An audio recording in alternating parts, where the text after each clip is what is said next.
Hello hello. आवाज आ रही है? मेरा 15 मिनट कम हो गया।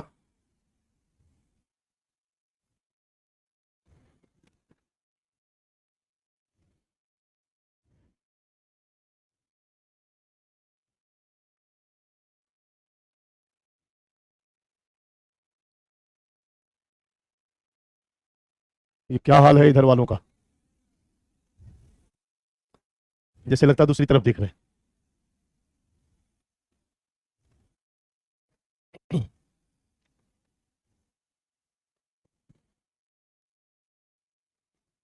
क्या हुआ चैट?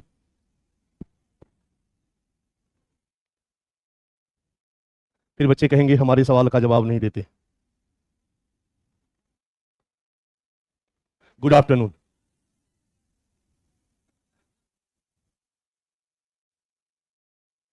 लाइव है तो ऑनलाइन वालों को भी गुड आफ्टरनून। आपका चैट नहीं दिख रहा है इसलिए अभी मैं आपको आपके क्वेश्चन का आंसर नहीं दे पा रहा हूं और हम लोग क्लास को शुरू करते हैं, ठीक है?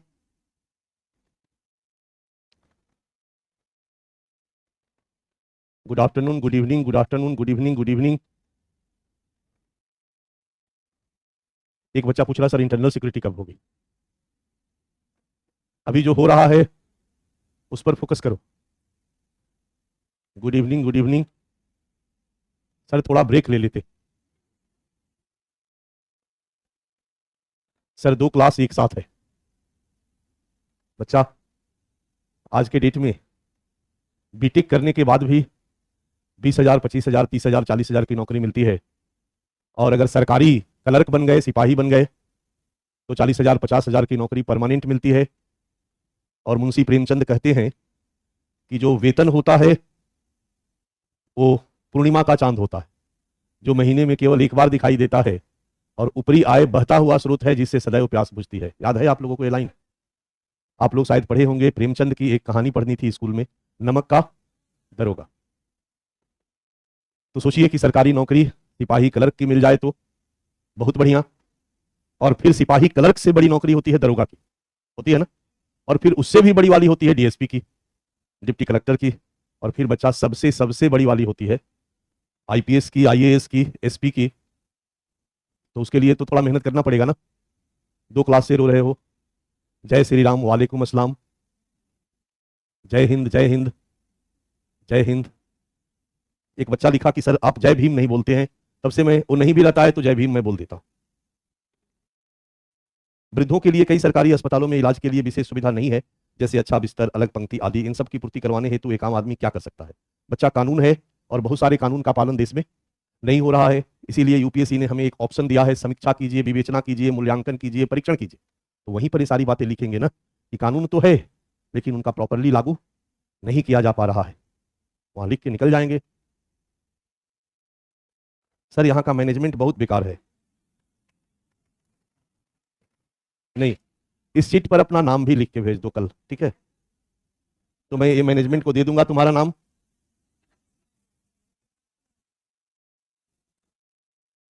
सर 6:10 तक क्लास समाप्त कर दिया कीजिए, क्लास 3:30 तक शुरू कर दीजिए। हम लोग लंच नहीं कर पाते हैं। प्रश्न जो है वो बड़ा जेन्युइन है बच्चा, जेन्युइन क्वेश्चन है। लंच नहीं कर पाते हैं। वृद्ध वाला नोट्स कब देंगे? नोट्स आज दे देंगे हम लोग। हेलो, नोट्स दे देंगे आज। आज मिल जाएगा, क्लास के बाद हो सकता है दे दे। आके रखा गया है, ठीक है? मिल गया। वृद्ध वाला जो हम देते हैं वो हमने दे दिया है, फोटो कॉपी होके आ गया है। आप लोग क्लास से निकलिएगा तो शायद सिस्टम है, चढ़वाया जाता है ना? तो उसमें टाइम लगता है, तो एक समय निकाल करके लोग आपको दे देंगे।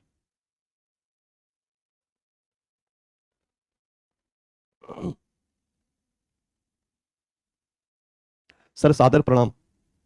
एक साथ 2 बैच न चलाएं, बैठने और लिखने में परेशानी होती है। यदि किसी भी प्रकार की दुर्घटना क्लासरूम में घट जाए तो इतने सारे बच्चे कैसे निकलेंगे? बच्चा, घटना और दुर्घटना में अंतर यही है कि जब दुर्घटना ही घट जाती है तो कुछ बुरा ही होता है, और वो किसी भी स्थिति में हो सकता है।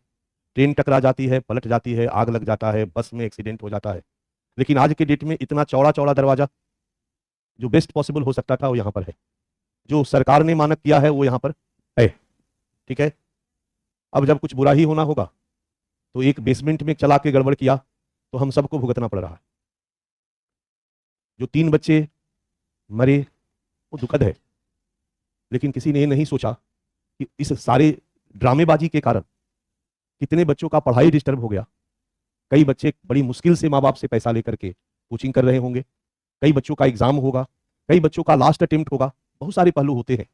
लेकिन एक के कारण पूरे संस्थान को बंद कर दिया जाना, सब कुछ सील कर दिया जाना और उनके पढ़ाई का पूरा डिस्टर्बेंस, हर चीज के दोनों पहलू होते हैं।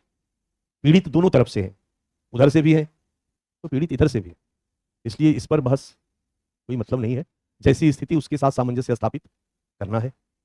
वाटर लॉगिंग हुआ, पानी भरा सड़क पर, बेसमेंट में पानी घुसा और पुलिस ने उठा के जीप वाले को बंद कर दिया। सुप्रीम कोर्ट ने डांटा तब जाकर छोड़ा। बट हर व्यक्ति तो सुप्रीम कोर्ट तक नहीं पहुंच सकता है। ये मतलब थोड़ी हुआ कि जीप चला रहे थे, तेजी से जीप चली इसलिए, सुने थे ना, पढ़े थे न्यूज में। अब उसमें हर व्यक्ति अभिव्यक्ति की स्वतंत्रता का परिचय दे रहा था। मैं देखा यूट्यूब पे एक ने बोला न्यूज वालों से कि सारे कोचिंग को देहरादून शिफ्ट करना चाहिए, अच्छा वातावरण है, ठंडा माहौल है। तो मैं समझ गया कि ये देहरादून का ही रहने वाला होगा। ये भी सोचा बहती गंगा में हाथ धो दे, कहीं कुछ उस तरह से मूवमेंट हो जाए। आप लोग चांदनी चौक गए हो, कितना कंजस्टेड है, सारी दुकानें, वहां फायर ब्रिगेड की गाड़ी भी नहीं जा सकती। फतेहपुरी मार्केट है जिसमें केवल कपड़े बिकते हैं, आग लगने पर कपड़े बहुत तेजी से जलेंगे और वहां फायर ब्रिगेड की गाड़ी नहीं जा सकती। बिहार में पुल गिर रहे हैं, लेकिन मीडिया ने ऐसा प्रोजेक्ट किया जैसे धरती का सबसे बड़ा पापी, अपराधी, चोर, चिरकुट, हत्यारा अगर कोई है तो कोचिंग वाला है।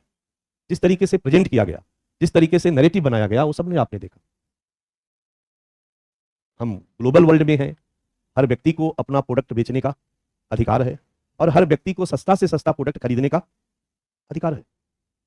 अगर मैं कोचिंग बहुत कम में ज्यादा घंटा पढ़ाऊं तो आज तक मुझे कोई छात्र ऐसा नहीं आया जो बोला हो। ऑप्शनल जनरली 4-5 महीने में खत्म होता है, मैं 8 से 10 महीने पढ़ाता हूं।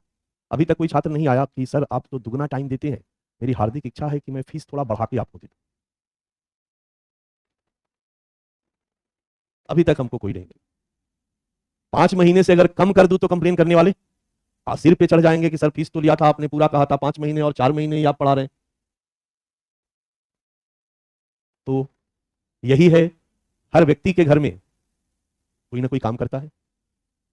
सप्लाई मजदूरों की ज्यादा है, आदमी की ज्यादा है, तो 10,000, 12,000, 15,000 देखिए आपके माता पिता किसी न किसी से काम करवाते हो। कभी उनके मन में आया कि अरे यार, एक आदमी के काम सेंट्रल गवर्नमेंट करवाती है तो कम से कम 40,000 महीना देती है, मैं तुम्हें 15,000 ही दे रहा हूं, ये शोषण है, मुझे तुम्हें 40,000 देना चाहिए। हम देते हैं क्या? तो बाजार निर्धारित करता है सारी चीजों को। आप पढ़े लिखे हैं, हम सब पढ़े लिखे हैं। आज जिस प्यून के लिए सेंट्रल गवर्नमेंट 40,000 सैलरी देती है, 50,000 सैलरी देती है, उसी प्यून को प्राइवेट सेक्टर में 12,000, 15,000 पे रखा जाता है, क्योंकि दूसरा अगर 10,000 पे करने को तैयार है तो ऑर्गेनाइजेशन रखेगा कि नहीं रखेगा? तो जब सप्लाई ज्यादा है डिमांड से तो वैल्यू गिरेगा ही गिरेगा। आप कभी सोचे जब ओला उबर 100 रुपया में घुमा रहा था कि नहीं मैं तुम में नहीं जाऊंगा, तुम 100 रुपया बहुत कम लेते हो, उसी में जाऊंगा जो जेन्युइन किराया लेता है 500 रुपया। जेन्युइन किराया बच्चा 500 था। ये बड़ी बड़ी कंपनियों ने आके पहले पैसे को क्या किया, बर्न किया, और बर्न करके सारी कंपनियों को बंद कराया, मार्केट पे अपना एकाधिकार स्थापित किया और अपने हिसाब से सारी चीजों को बढ़ा दिया। बढ़ाया या नहीं बढ़ाया? लेकिन हम उपभोक्ता हैं, जो हमें सस्ता देगा हम वहां जाएंगे। तो चाहे आप हो, चाहे हम हो, चाहे कोई हो, जहां जिसको जो सस्ता और बेहतर मिलेगा वो जाएगा। हम लोग आज उसी वर्ल्ड में रह रहे हैं जहां सब कुछ का निर्धारण बाजार करता है और कर रहा है। चलिए हम लोग अपने टॉपिक पे आए। हम लोग सामाजिक न्याय कर रहे थे लोगों के साथ, ये देख रहे थे कि सरकार लोगों के साथ क्या सामाजिक न्याय कर रही है, और सामाजिक न्याय का मतलब होता है कमजोर वर्ग कोई है। और अभी तक हम लोगों ने सारे कमजोर वर्गों के बारे में देखा, और अगला हमारा कमजोर वर्ग है दिव्यांग, अति संवेदनशील वर्ग के रूप में दिव्यांग। 2016 के इसके एक्ट पर क्वेश्चन भी एक पूछा है, अगर याद होगा प्रीवियस ईयर क्वेश्चन जब मैं दिखा रहा था, याद है? इनके लिए सरकार ने 2016 में कानून बनाया है, उसी कानून को जोड़ते हुए एक क्वेश्चन प्रीवियस ईयर में पूछा गया था।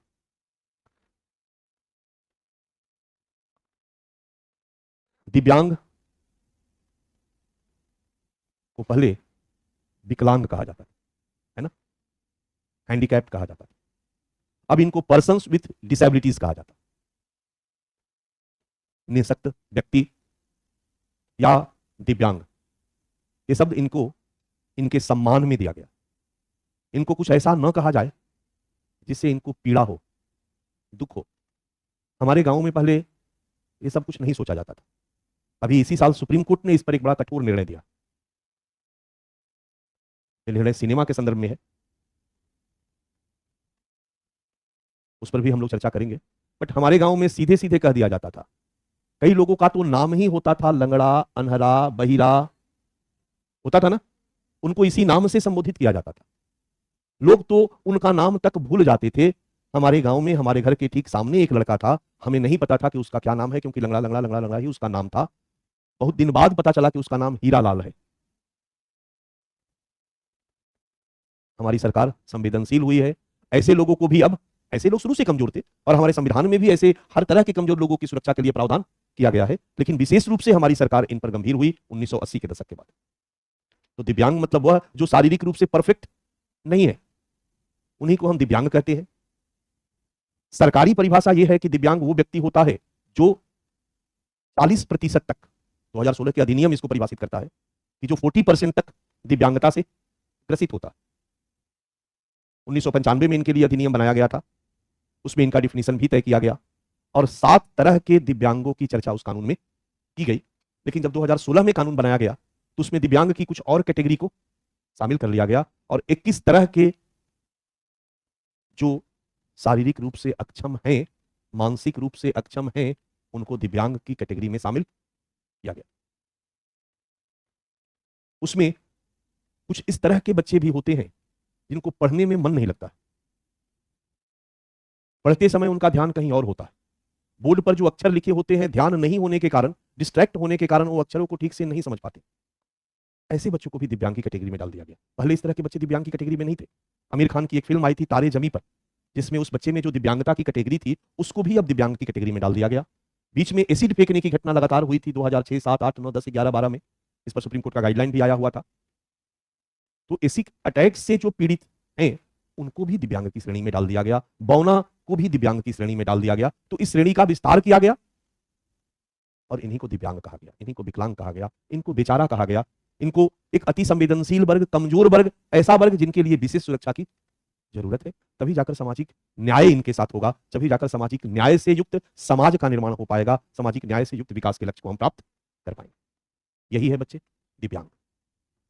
ये दिव्यांग का आपका डिफिनीशन है और भारत में जो इस डिफिनीशन के तहत रजिस्टर्ड लोग हैं, उस तरह के दिव्यांगों की संख्या जो है वो 2,68,00,000 है। 2.68 करोड़ या 268 लाख। ये टोटल पॉपुलेशन का 2011 का सेंसस कहता है कि टोटल पॉपुलेशन का 2.21% दिव्यांग, और इनमें से 56% पुरुष है, 1.5 लाख, 1.5 करोड़, और 44% महिलाएं हैं, 118 लाख, 1 करोड़ 18 लाख, 1 करोड़ 18 लाख प्लस 1 करोड़ 50 लाख, टोटल हो गया 2 करोड़ 68 लाख। ये रजिस्टर्ड, इस परिभाषा के तहत रजिस्टर्ड दिव्यांग है। इनको दिव्यांगता का सर्टिफिकेट, क्योंकि वही ना काउंट करने का आधार होगा, ऐसे कैसे पता चलेगा, जो दिव्यांगता का सर्टिफिकेट लिए हुए। हालांकि ये 2011 की जनगणना है और 2016 में दिव्यांगता की कोटि में और 14 दिव्यांगों को शामिल कर लिया गया, तो निश्चित रूप से इनकी संख्या बहुत ज्यादा बढ़ गई होगी। इसलिए आज के डेट में लोग कहते हैं कि भारत में दिव्यांगों की संख्या लगभग 4 करोड़ के आसपास है। क्लियर है? अब रही बात बच्चा इनकी समस्या क्या है, तो मुझे नहीं लगता किताब देखने की जरूरत है, सोचने की जरूरत है कि सबसे बड़ी समस्या तो फिजिकली और मेंटली ये अक्षम होते हैं। लिख सकते हैं हम, ये फिजिकली और मेंटली अक्षम है, पर निर्भर है, अपने सभी चीजों को करने में सक्षम नहीं है, और फिजिकली और मेंटली अक्षम होने के कारण ये आर्थिक रूप से भी अन्यों पर निर्भर हो जाते हैं। तो इकोनॉमिकली भी ये वीकर सेक्शन है, फिजिकली वीकर सेक्शन और इकोनॉमिकली भी ये वीकर।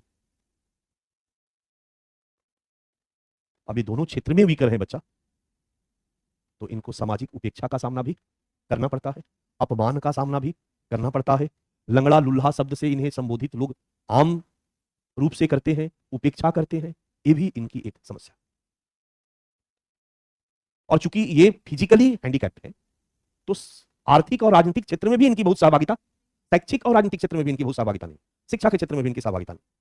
इसलिए शिक्षा के क्षेत्र में इनको 5% आरक्षण दिया गया, सरकारी नौकरियों में इनको नए कानून में 4% रिजर्वेशन दिया गया, आरक्षण दिया गया, क्योंकि वहां पर भी इनकी का प्रतिनिधित्व बहुत ही कम है, वहां से भी ये पीड़ित है।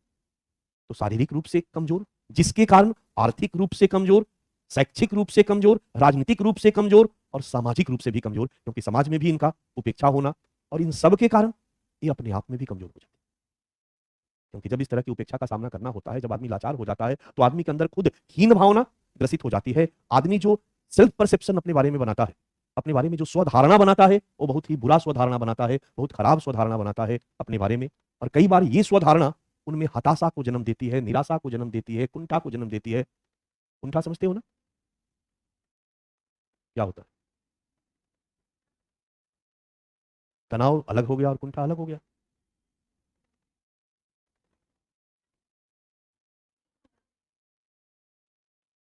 आगे पढ़ोगे,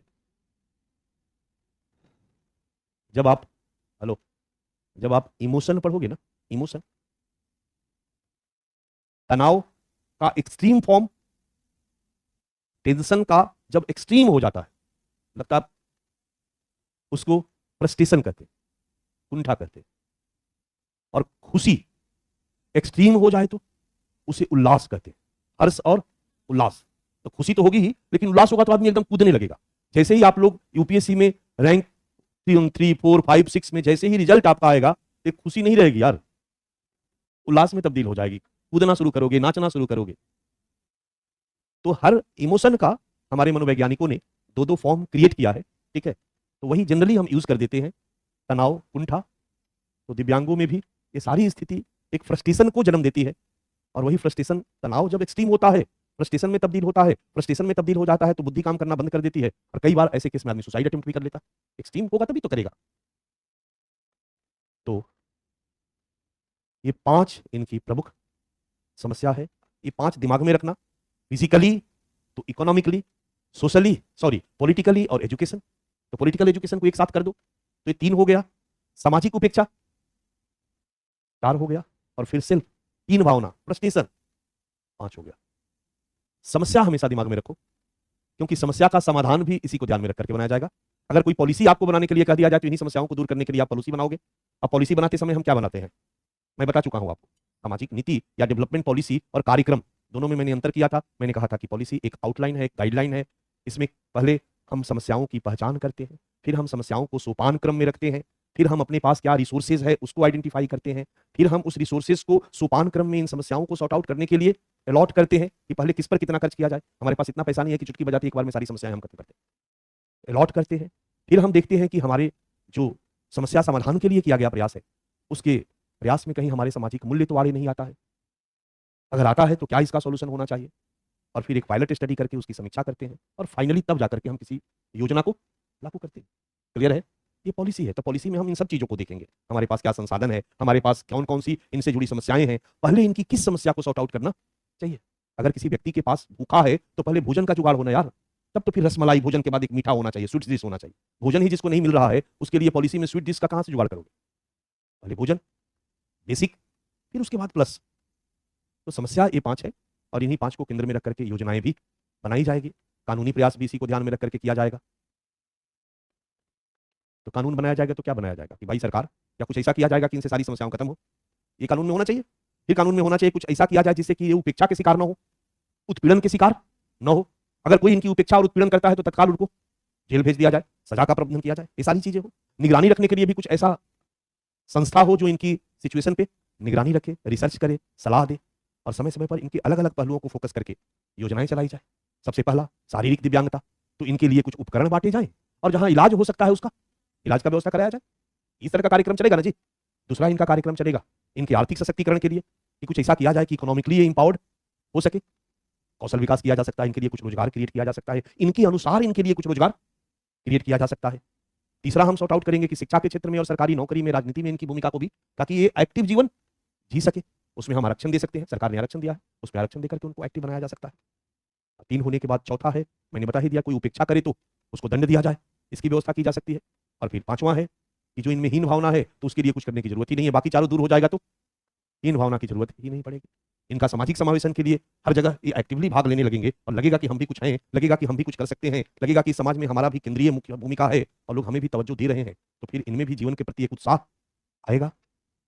ये सब कुछ देखोगे कि क्रमशः जो भी किए गए प्रयास है उन प्रयासों में ये दिखाई देता है। तो आपको उन प्रयासों के क्रक्स को देखना है, क्योंकि क्वेश्चन क्रक्स पर है, क्वेश्चन पार्टिकुलर किसी चीज पर नहीं है कि फलाना अधिनियम का लक्षण बताइए। ये यूपीएससी के लेवल का क्वेश्चन नहीं है। फलाना अधिनियम के प्रमुख प्रावधान बताइए, प्रावधान जानना है। फलाना योजना के प्रमुख प्रावधानों और लक्षणों की चर्चा कीजिए, ये जानना है। लेकिन हर बार आपके पास मैंने लगातार 13 से क्वेश्चन दे रखा है, हर क्वेश्चन में आपसे एसेंस की समझ की अपेक्षा रखता है। तो इनकी समस्याओं के समाधान के लिए एक होलिस्टिक प्रयास, अलग अलग अलग अलग अलग अलग अलग अलग और समाज में इनकी भूमिका को सुनिश्चित करने के लिए, जैसे अभी हमारे प्रधानमंत्री जी ने एक इनके लिए योजना शुरू किया, सुगम्य भारत अभियान, नाम सुना होगा आपने। एक मिशन है ये, और इस मिशन में ये किया गया कि हर जगह इनकी पहुंच को सुनिश्चित किया जाए। इस मिशन में 3 उप मिशन इसके लिए काम करते हैं। परिवहन के सभी बिल्डिंग पर टाइम पीरियड दिया गया कि जितने भी सरकारी भवन है वहां तक हर ऑफिस में इनकी पहुंच को सुनिश्चित कैसे किया जाएगा, सुगम्य बनाया जाए। तो सुगम्य बनाया जाए तो कैसे बनाया जाएगा?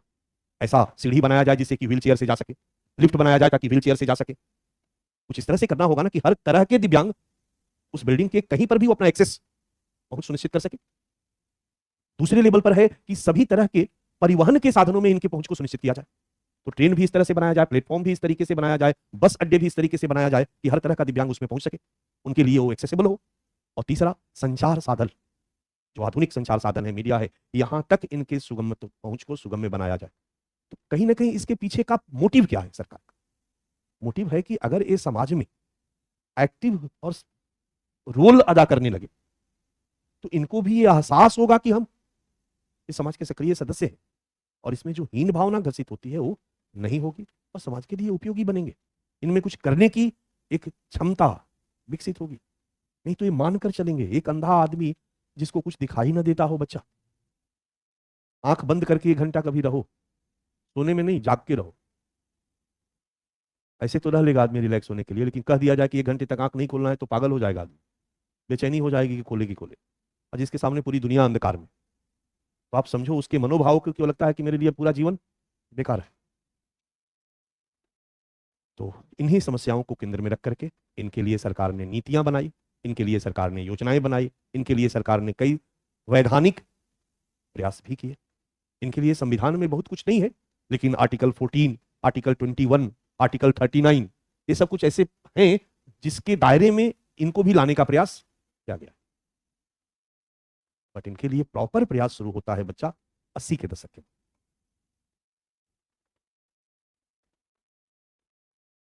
पहले घर बनवाओगे या पहले घर के ड्राइंग हॉल के लिए सोफा खरीद के लाओगे? घर होना चाहिए। तो दुनिया के लिए पहले जो बेसिक प्रॉब्लम है उसको सॉर्ट आउट करना, वो सॉर्ट आउट हो जाए तो बाकी वीकर सेक्शन पर ध्यान दिया जाए। और 70 के दशक के बाद दुनिया के देशों ने इस पर ध्यान देना शुरू किया। 3 दिसंबर 1981 को सबसे पहली बार विश्व विकलांग दिवस मनाया गया। 3 दिसंबर 1981 को पहली बार अभी मैं देखो गप कर रहा हूं, एक समझ पर गप कर रहा हूं, कैसे इसको समझना है, बाकी तो फैक्ट आता चला जाएगा।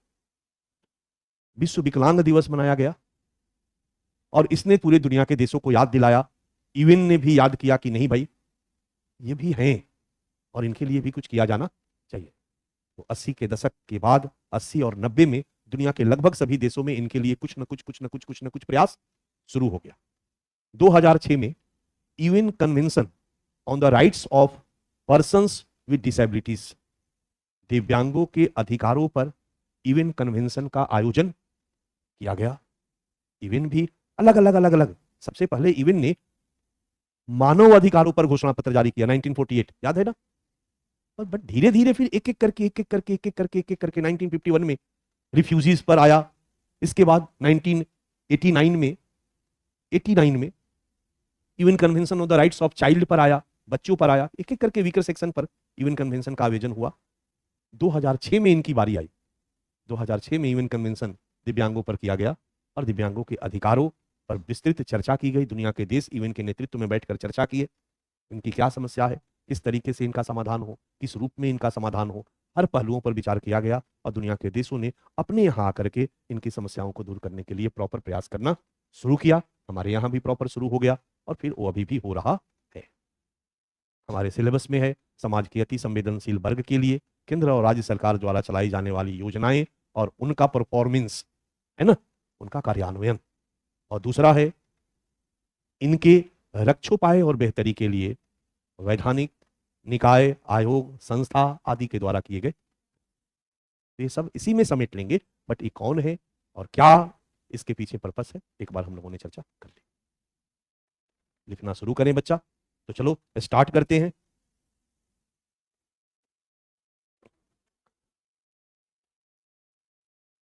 हेडिंग डाल दिया है आपने, आप एक डालिए, दिव्यांग जन का अर्थ। दिव्यांग जन का अर्थ। ध्यान रखिएगा, पहले 1995 में एक इनके लिए कानून बनाया गया था और फिर बाद में 2016 में इनके लिए कानून। पहला कानून प्रॉपरली इनके लिए 1995 में बनाया।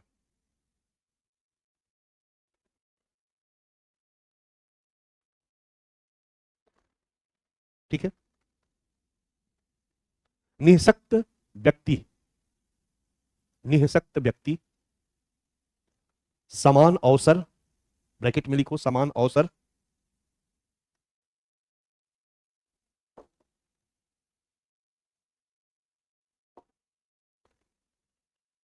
अधिकारों का संरक्षण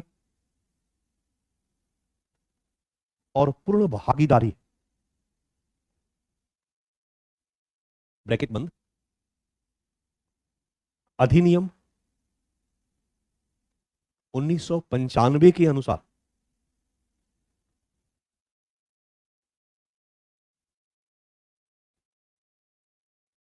विकलांग व्यक्ति या दिव्यांग वह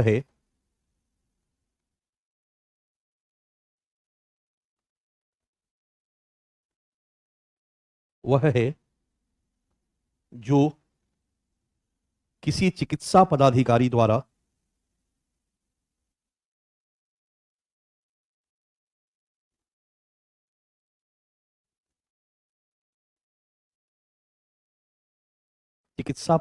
द्वारा यथा प्रमाणित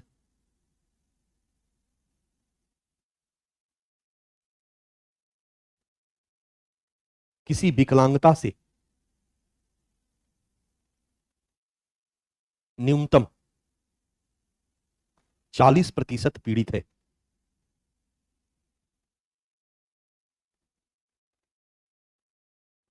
चालीस प्रतिशत पीड़ित है। जब हमारे नरेंद्र मोदी जी प्रधानमंत्री हुए तो इनके लिए विकलांग शब्द की जगह दिव्यांग शब्द का प्रयोग किया जाने लगा, लेकिन ये 95 का डिफिनीशन है, इसलिए यहां पर विकलांग शब्द का ही प्रयोग क्लियर रहेगा। पीड़ित है, यह विकलांगता है जैसे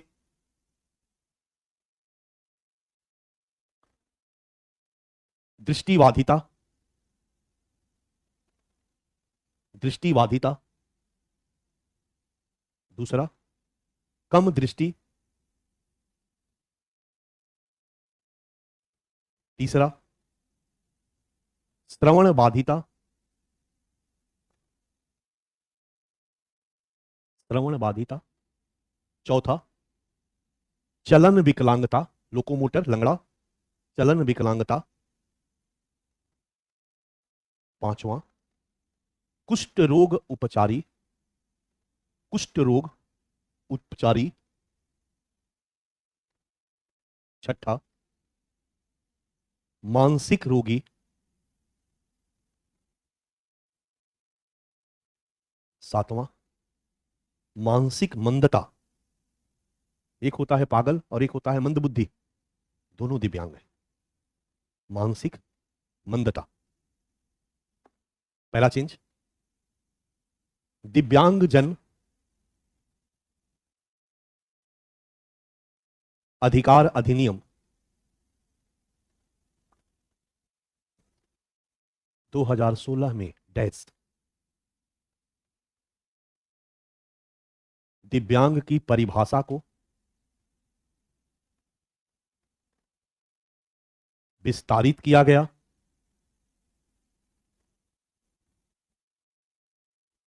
और इसमें विकलांगता के उपरोक्त 7 श्रेणियों को मिलाकर, उपरोक्त 7 श्रेणियों को मिलाकर कुल 21 कर दिया गया। कुल 21 कर दिया गया। चलेगा बच्चा।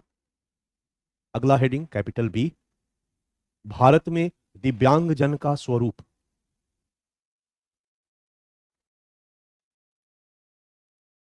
भारत में दिव्यांगजन का स्वरूप।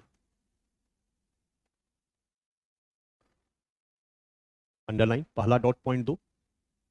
2011 की जनगणना के अनुसार, 2011 की जनगणना के अनुसार डैश भारत में दिव्यांग व्यक्तियों की संख्या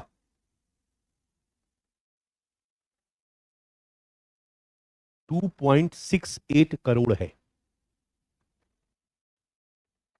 2.68 करोड़ है। ब्रैकेट में दो, 2.21%, 2.21%, 2.21%, ब्रैकेट बंद, डैश, जिसमें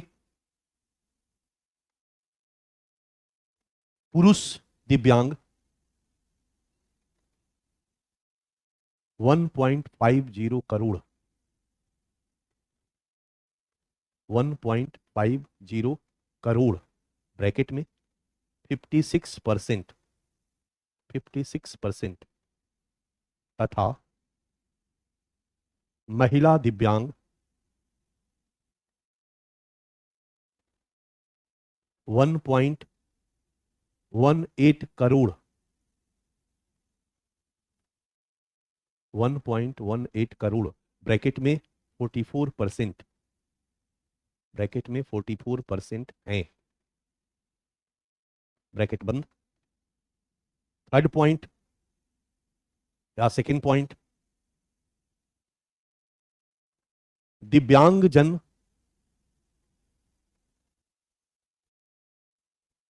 अधिकार अधिनियम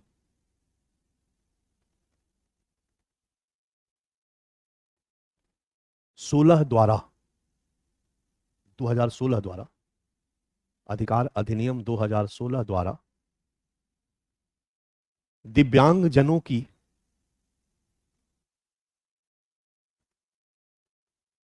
श्रेणी में वृद्धि के बाद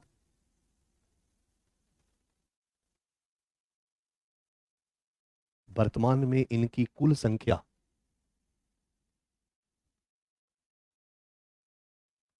वर्तमान में इनकी कुल संख्या 4 करोड़ है।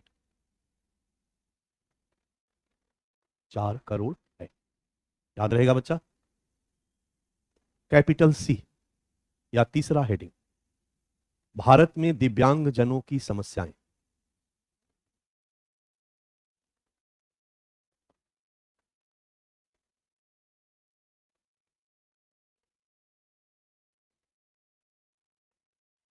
एक नंबर पॉइंट, शारीरिक एवं मानसिक रूप से कमजोर एवं पर आश्रित, शारीरिक एवं मानसिक रूप से कमजोर एवं पराश्रित, पराश्रित, दूसरे पर आश्रित।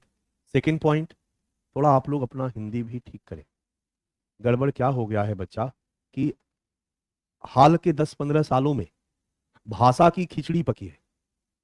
परिणामतः ना हिंदी ठीक रह गया है, ना अंग्रेजी ठीक रह गया। तो यदि हिंदी माध्यम में आप लिखते हैं तो आपसे अपेक्षा की जाती है कि आपके पास एक भाषाई समृद्धि हो, भाषा से कंगाल न हो। ठीक है, इसके लिए हम लोग सलाह सुझाव देते थे, कहो अब कम ही देते हैं, सुझाव लेने वाले लोग भी हों। इसके लिए सुझाव देते हैं। हेलो, हर विषय में कुछ प्रचलित शब्द हैं जो हाल के 8-10 वर्षों में प्रचलन में रहते। पॉलिटी में कुछ ऐसे टर्मोलॉजी हैं जो काफी चर्चा में है।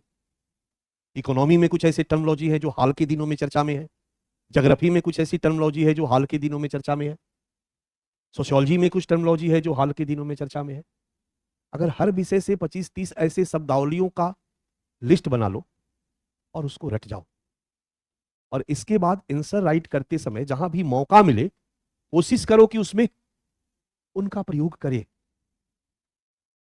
अब एक शब्द है आर्थिक सशक्तिकरण, चलेगा? अब हम इसको 3 रूपों में लिख सकते हैं कि कमजोर वर्गों को आर्थिक रूप से मजबूत किया जाए। इससे बढ़िया शब्द है कि कमजोर वर्गों को आर्थिक सशक्तिकरण किया जाए। और इससे भी बढ़िया और फैशनेबल शब्द है जो सरकार के मंत्रालयों और उसके रिपोर्ट में यूज किया जाता है कि कमजोर वर्गों का वित्तीय समावेशन किया जाए, सामाजिक समावेशन किया जाए। और जब इस तरह के शब्दों का प्रयोग प्रश्नों में किया जाता है तो आपको लगता है प्रश्न बड़ा ही जटिल पूछा जा रहा है। प्रश्न जटिल नहीं होता। समझ में आ रहा मेरी बात? तो ये थोड़ा सा आप करेंगे तो आपके पास एक समृद्ध शब्द कोश होगा जिसका प्रयोग आप आंसर राइट में करें। ठीक है? और धीरे धीरे होगा, एक दिन में नहीं होगा। तो हम कोशिश करें कि जितना हो सकता है सीखते जाए। कल ही आप आईएएस नहीं बनने जा रहे, टाइम लगेगा, लेकिन आप जम के मेहनत करेंगे तो कहीं ना कहीं सफलता मिलेगी, पक्की बात है। शारीरिक और मानसिक रूप से कमजोर एवं पराश्रित। दूसरा है आर्थिक रूप से अक्षम एवं पर निर्भर। आर्थिक रूप से अक्षम एवं पर निर्भर। ब्रैकेट में कुछ डेटा है, आप चाहो तो लिख सकते हो। 73%, 73% दिव्यांगजन श्रम शक्ति से बाहर है, इनके लिए काम नहीं है, ये काम नहीं करते। 73% दिव्यांगजन श्रम शक्ति से बाहर है, सेमीकोलन। सरकारी नौकरियों में इनकी संख्या मात्र 1% है, जबकि इनको आरक्षण 4% है। मतलब सोचो कितना बैकलॉग है। बैकलॉग समझते हो ना? इनको आरक्षण 4% है। ठीक है? 3 नंबर, तीसरी समस्या,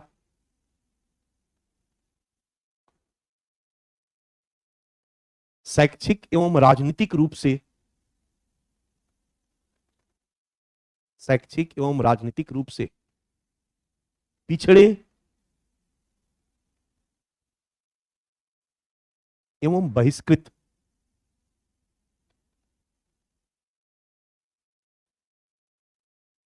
पिछड़े एवं बहिष्कृत, इनको लोग लाने भी नहीं देते। चलो दूरी रहो, तुमको टिकट ही नहीं देंगे, चुनाव लड़ोगे। समझ में आ रहा मेरी बात?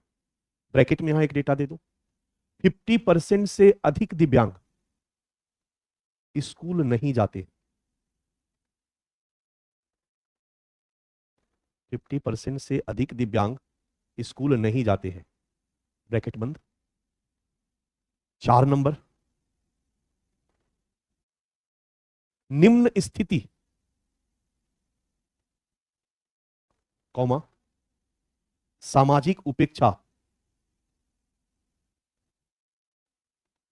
एवं अपमान के शिकार।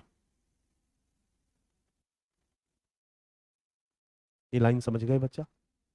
इनकी स्थिति समाज में बड़ा, लोग हे दृष्टि से इनको देखते हैं, इनकी उपेक्षा करते हैं और इनको अपमानित भी कर देते हैं।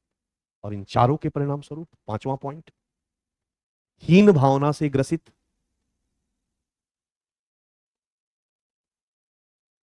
और मानसिक तनाव एवं कुंठा के शिकार।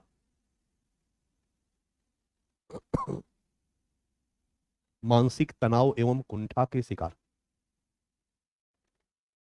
चलेगा? नेक्स्ट हेडिंग, दिव्यांगजनों के रक्षोपाय एवं बेहतरी के लिए किए गए प्रयास।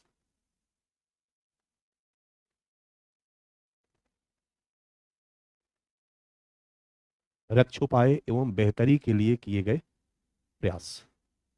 यहां कुछ फैक्ट है, 2-4 मिनट लगेगा, लिखवा ही देता हूं। जो मेजर टाइप का होगा वही मैं पीडीएफ दूंगा। ठीक है? पहले लिख लेते हैं, फिर हम लोग इस पर डिस्कशन करेंगे। अंतरराष्ट्रीय प्रयास, थोड़ा फास्ट लिखिएगा, मैं आपके सामने स्क्रीन पर देता जाऊंगा। अंतरराष्ट्रीय प्रयास, इसमें 2 सब पॉइंट बनाइए। 1 नंबर, 3 दिसंबर 1981 डैश, शॉर्ट में लिख रहा हूं, वाक्य नहीं बना रहा हूं, समझ जाइएगा, डैश यूएन द्वारा अंतर्राष्ट्रीय विकलांग दिवस की घोषणा। एक घोषणा होता है, घोषणा के बाद अब हर 3 दिसंबर को मनाया जाएगा। Second point, 2006 dash UN convention on the rights of UN convention on the rights of persons with disabilities.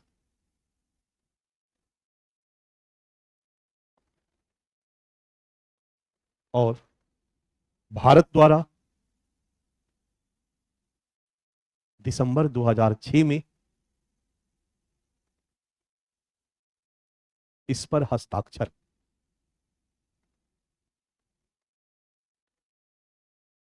मैं यहां आपको एक बात बताना चाहूंगा कि यूएन कन्वेंशन जब होता है तो यूएन के नेतृत्व में विश्व के देश एकत्रित होते हैं, किसी समस्या पर विचार विमर्श करते हैं और उसके समाधान के लिए निर्णय लेते हैं। यूएन का जो फ्रेमवर्क है उस पर जो देश सहमत होते हैं वो हस्ताक्षर करते हैं और अपने देश में जाकर के वैसे ही प्रयास करते हैं। लेकिन सारे देश के लोग जरूरी नहीं है कि उस पर हस्ताक्षर करें और उसको फॉलो करें। भारत ऑलमोस्ट जितने भी इस तरह की चीजें हैं उन पर हस्ताक्षर करता गया है, लेकिन कई ऐसे कन्वेंशन है जिस पर भारत ने हस्ताक्षर नहीं किया है। एक डिबेट आया था, तो आप लोगों को इसको पढ़ने का मौका मिला होगा, जब भारत से रोहिंग्या शरणार्थियों को बाहर भगाया जा रहा था, ठीक है, तो ये मुद्दा उभर कर सामने आया, तो आपको कई जगहों पर पढ़ने को मिला होगा, क्योंकि 1951 में यूएन कन्वेंशन ऑन रिफ्यूजी का आयोजन किया गया, शरणार्थियों पर यूएन कन्वेंशन, जिसमें यूनाइटेड नेशन के नेतृत्व में सभी देशों ने इस बात को स्वीकार किया कि शरणार्थी बेचारा होता है और हर देश का नैतिक दायित्व है, मानवता का नैतिक दायित्व है, विश्व समुदाय का नैतिक दायित्व है कि उसको शरण दिया जाए। शरणार्थी को डिफाइन किया गया, शरणार्थी किसको माना जाए। एक आदमी इंडिया से भागकर जहाज में घुसकर, एक फिल्म आई थी शाहरुख खान किसी और रास्ते से अमेरिका या कनाडा जाता है, तो किसी गलत रास्ते से अमेरिका या कनाडा जाता है नौकरी करने के लिए, तो क्या वो वहां रिफ्यूजी कहलाएगा, शरणार्थी कहलाएगा? नहीं कहलाएगा। यदि किसी देश के अंदर होने वाले गृह युद्ध से, मेरी बातों को, गृह युद्ध से, आंतरिक अशांति से पीड़ित होकर अगर कोई व्यक्ति जान बचाने के लिए दूसरे देश में शरण लेता है, पैसा कमाने के लिए नहीं, देश छोड़कर भागता है और दूसरे देश में जाता है, वो शरणार्थी है। ये शरणार्थी की परिभाषा है। अगर किसी ऐसे देश में जहां वो माइनॉरिटी में है और बहुसंख्यकों के अत्याचार का शिकार है, वो अल्पसंख्यक है और उस अत्याचार से वो जान बचाकर भागता है, वो शरणार्थी। और इसी परिभाषा को हमारी सरकार ने अपना हथियार केवल रोहिंग्या शरणार्थियों के संदर्भ में ही नहीं बनाया। रोहिंग्या को जब भगाया गया, मानवाधिकार आयोग ने कहा कि भारत तुम गलत कर रहे हो, यूएन ने कहा कि ये गलत है भाई, बेचारे शरणार्थी हैं, म्यांमार से दुखी होके भागे हैं। हमारे सुप्रीम कोर्ट ने कहा कि नहीं, इनको हटाया जाए तो हटाया जाए। हमारी सरकार ने कहा कि हटाया जाए। क्यों भाई? क्योंकि हमने यूएन कन्वेंशन ऑन रिफ्यूजी पे हस्ताक्षर नहीं किया है, तो हम उसको मानने के लिए विवश। पहला पॉइंट। दूसरा पॉइंट कि जो शरणार्थी का डिफिनीशन है, जब सीएए आया, नाम सुना हुआ है, तो बांग्लादेश से आने वाले हिंदुओं को सरकार ने कहा कि भारत का सिटीजनशिप दिया जाएगा।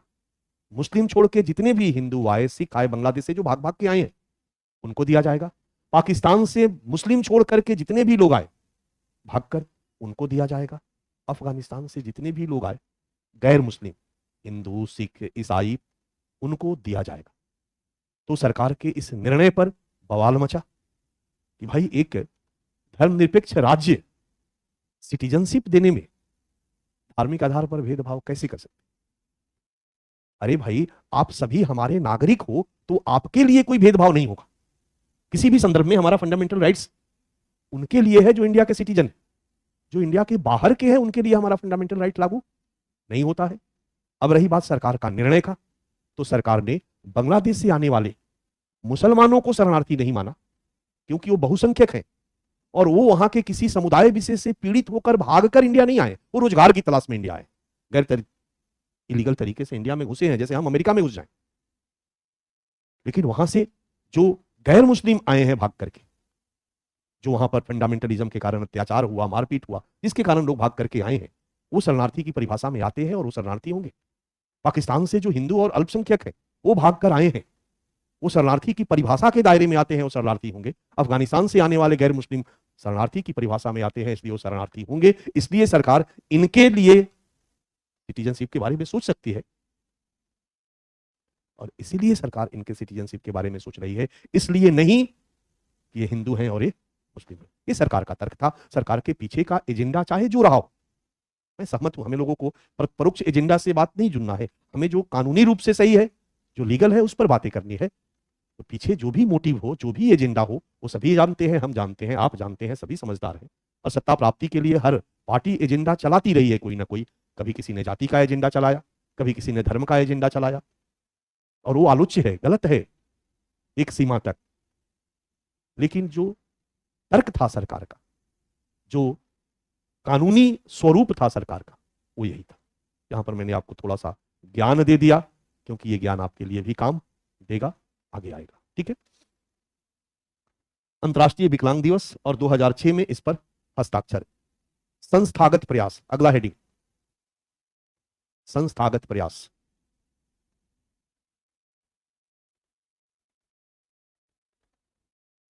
समाज के हर कमजोर वर्ग को न्याय दिलाने वाला मंत्रालय अभी कौन है? सामाजिक न्याय मंत्रालय। पहले कल्याण मंत्रालय था, उसके पहले इन लोगों के लिए न्याय गृह मंत्रालय देता था, उसी में डिपार्टमेंट हुआ करता था। अब के डेट में सामाजिक न्याय मंत्रालय इनको न्याय देने का काम करता है और इनके अंतर्गत अलग अलग डिपार्टमेंट बने हुए। सामाजिक न्याय मंत्रालय के अंदर 98 में सामाजिक न्याय मंत्रालय का गठन किया गया, ministry of social justice and empowerment, मतलब नाम दे दिया गया, एक नया नाम से गठन किया गया 98 में। और 98 में हर कमजोर तबका के लिए एक विभाग है और वो विभाग का एक हेड डिप्टी सेक्रेटरी रैंक का आदमी होता है और उनके लिए वेलफेयर का काम करता है, उनके लिए न्याय दिलाने का काम करता है। उसी में एक विभाग था जनजातियों के लिए, उसी में एक विभाग था अल्पसंख्यकों के लिए। और मैंने आपको बताया था कि 99 में जनजातियों वाला विभाग खत्म कर दिया गया और जनजातियों के लिए एक अलग से मंत्रालय बना दिया गया। 2006 में अल्पसंख्यक वाला विभाग खत्म कर दिया गया और अलग से एक अल्पसंख्यकों के लिए मंत्रालय बना दिया गया, क्योंकि लगा कि एक अलग से मिनिस्ट्री इनकी होनी चाहिए। बट बाकी जो बच गए, एससी, ओबीसी, दिव्यांग, वृद्ध, इन सबके वेलफेयर का काम ये मंत्रालय करता है और सबके लिए अलग अलग डिपार्टमेंट। क्लियर है? दिव्यांगों के लिए डिपार्टमेंट कब खुला भाई? तो यहां पर मैंने कहा कि शुरू से नहीं खुला, ये 98 में सामाजिक न्याय मंत्रालय आया और 2012 में department of empowerment for physically या पर्सन्स विथ डिसेबिलिटीज। क्लियर रहेगा? ये मैंने ऐसे ही ऑब्लिक करके दे दिया है, तो पहला पॉइंट आप लिख लीजिए, सामाजिक न्याय और अधिकारिता मंत्रालय तथा DEPD डैश 1998 एंड 2012। याद रहेगा, 98 और 12 का मतलब समझ में आ जाएगा। ये एक मंत्रालय है, डिपार्टमेंट है जो इनके लिए काम करता है। इसके बाद समय समय पर कुछ और संस्थाओं का भी गठन किया गया। तो दूसरा लिखिए, NALSA, national legal service authority, national legal service authority. नीचे वाला नहीं भी लिखिएगा तो काम चलेगा, इसके बारे में थोड़ा ब्रीफ कर देते हैं हम आपको, इसको छोड़ दीजिए, मत लिखिए। नालसा इसको हम कहते हैं 1987। नाम से कुछ लग रहा, समझ में आ रहा? हम लोगों ने हर जगह कहा है कि कमजोर वर्ग के रक्षोपाय के लिए सरकार ने जो वैधानिक प्रयास किया, बट हमारी जो लचर न्याय व्यवस्था है, लेट लतीफ न्याय व्यवस्था है, महंगी न्याय व्यवस्था है, जो न्याय तक इनकी पहुंच को बाधित करती, तो लचर, लेट लतीफ तो पूरे जुडिशियरी सिस्टम का प्रॉब्लम है। 5-6 लाख जज बहाल किया जाएगा तब जाकर फास्ट होगा। लेकिन इनके लिए केस लड़ना महंगा होगा, 10 साल कैसे केस लड़ेंगे। तो इस बात को ध्यान में रखते हुए सरकार ने निर्णय लिया कि हर कमजोर तबके को फ्री में केस लड़ने के लिए वकील दिया। क्लियर है? यही है 87 में नालसा नाम से गठन किया गया, नेशनल लीगल सर्विस अथॉरिटी। ये सुप्रीम कोर्ट में केस हो तो, राज्य के स्तर पर जो है वो हाई कोर्ट के केस में, और डिस्ट्रिक्ट लेवल पर जो होता है वो, अगर आपका केस आप कमजोर तबके के हैं, जिला के न्यायालय में अगर आपका केस है तो सरकार आपके लिए केस लड़ेगी। ठीक है, ये जनरल है, ये केवल दिव्यांग के लिए नहीं है। लिख दिया है आपने। तीसरा पॉइंट लिखिए, rehabilitation council of India. Rehabilitation council of India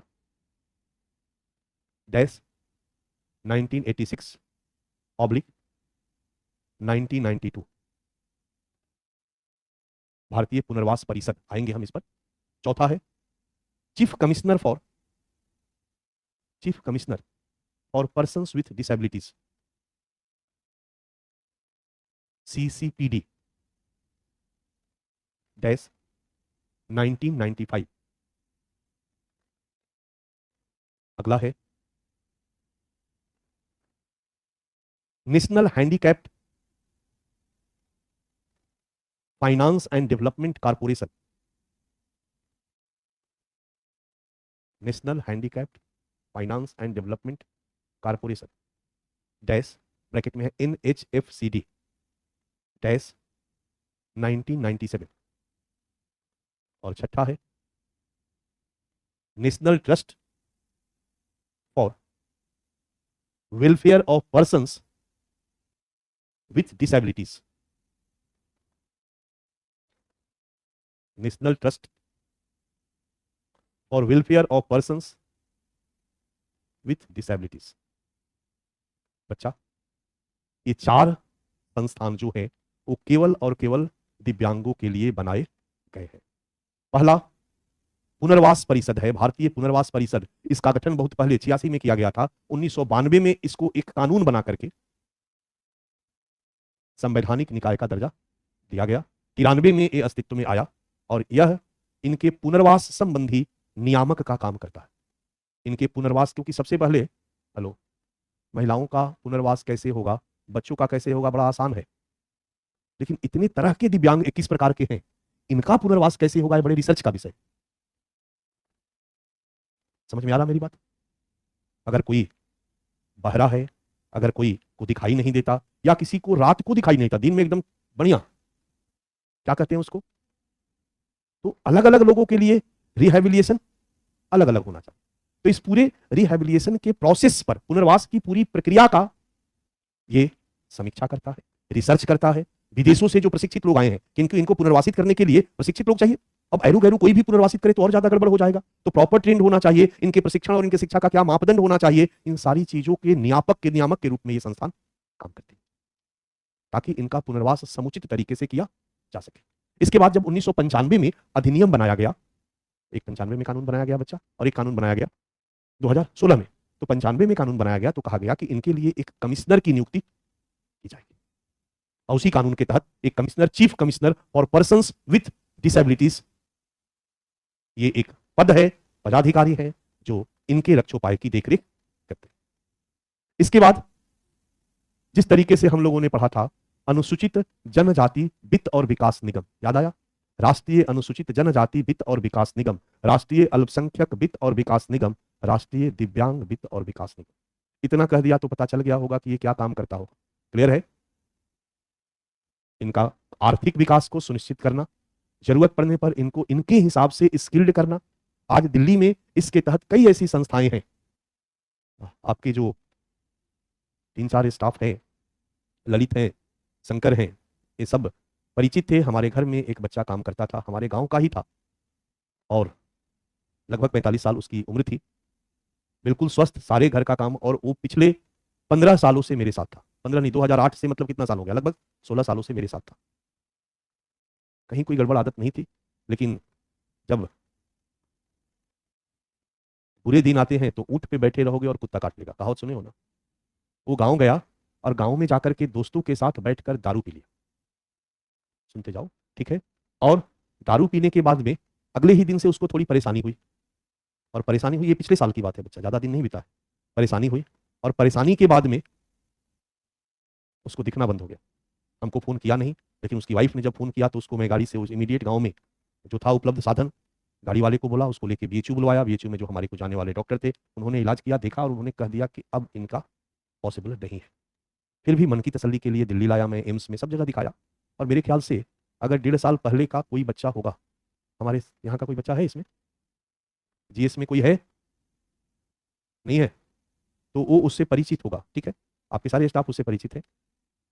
एक ऑप्टिकल नॉब्स होता है, एकदम पतला सा होता है, और वही शराब जो बिहार में चला है ना, उसके पीने से जो उसमें अल्कोहल है, उससे वही नर्व्स डैमेज कर जाता है। ठीक है, हमारा दोस्त हमारे क्षेत्र से सांसद है, हम लोग एक साथ हॉस्टल में रहे हैं, एक साथ कमरे में रहे हैं बीएचयू में। उसको मैंने जुगाड़ लगाया कि 20-25 लाख सेंट्रल गवर्नमेंट दे देती है, तो आंख रिप्लेस भी हो जाए तो उसको करवाया जाए। जब आपका ऑप्टिकल नर्व्स खत्म हो जाएगा तो आप आंख भी रिप्लेस नहीं करवा सकते हैं, उसका कोई इलाज नहीं हो सकता है। और वो फिर मैंने उसके रिहेबिलिटेशन के लिए सोचा, तो जब जरूरत पड़ती है तो जानकारी मिलती है। दिल्ली में कई ऐसी संस्थाएं हैं जो एक अंधे को पूरी तरह से ट्रेन कर देती है। कभी आप देखते होंगे कि एकदम धड़ल्ले से चले जा रहे हैं, एकदम आकर के ट्रेन पकड़ते हैं, बस पकड़ते हैं, मेट्रो में जा रहे होते हैं, उनको इतना ज्यादा आइडिया मिल जाता है, और वो केवल चलते ही नहीं है, यानी वो हर जगह सार्वजनिक जगहों पर उनकी उपस्थिति ही नहीं होती है, बल्कि उनको कमाने में भी सक्षम बना दिया जाता है। तो उसके लिए थोड़ा सा सर्टिफिकेट की जरूरत थी, तो अभी थोड़ा मन को उसको तसल्ली के लिए गांव गया, अभी सर्टिफिकेट बनवा करके फिर मैं उसको बुलवा रहा हूं, यहाँ बात कर लिया हूं कि उसको कुछ स्पेशल ट्रेनिंग दे दी जाए।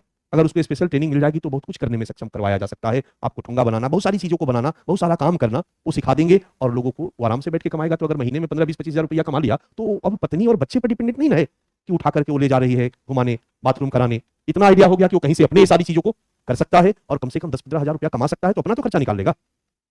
तो इस तरह की संस्थाएं हैं जो इस तरह के दिव्यांगों के लिए काम करती है। तो किसके लिए क्या क्या चीज जरूरी है, वैसे लोगों के लिए किन चीजों में स्किल डेवलपमेंट किया जाए तो उसका मैक्सिमम आउटपुट मिलेगा, ये सारे पे रिसर्च करने का काम, इन सभी चीजों के मानक का काम ये पुनर्वास परिषद करता है बच्चा। ठीक है, और ये जो है उनको फंडिंग करती है, उनको उसी हिसाब से स्किल्ड करती है, जरूरत पड़ने पर कौशल विकास करती है, बिजनेस करने के लिए उनको ऋण देती है, ऋण पड़ चुके हैं ना, एनजीओ और एसएचजी के माध्यम से इनको कर्ज का प्रदान कराया जाता है। ये सब है जो हम लोग डिटेल में सारी चीजें देखेंगे, लेकिन क्लियर है कि यहाँ पर क्या करती है। अगला हमारा है national trust for welfare of persons with disabilities.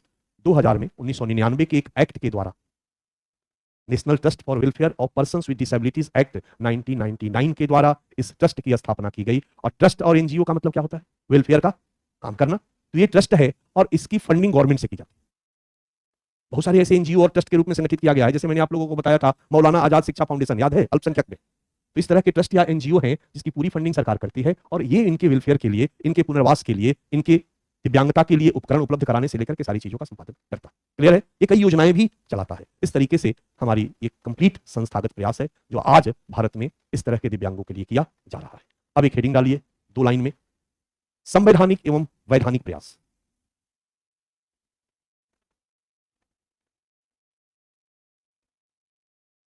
संवैधानिक एवं वैधानिक प्रयास।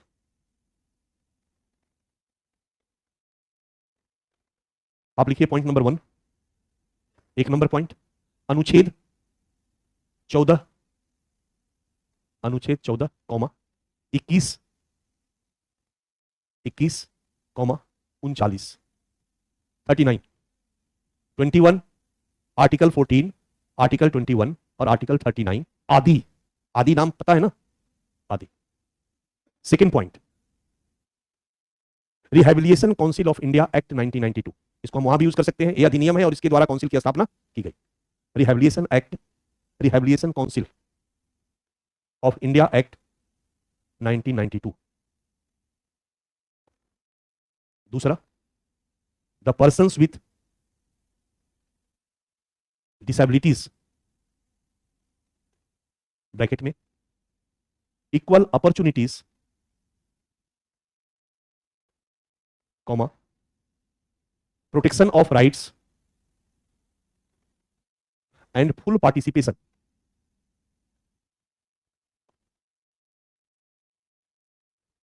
ब्रैकेट बंद, एक्ट 1995, अधिनियम 1995। तीसरा, नेशनल ट्रस्ट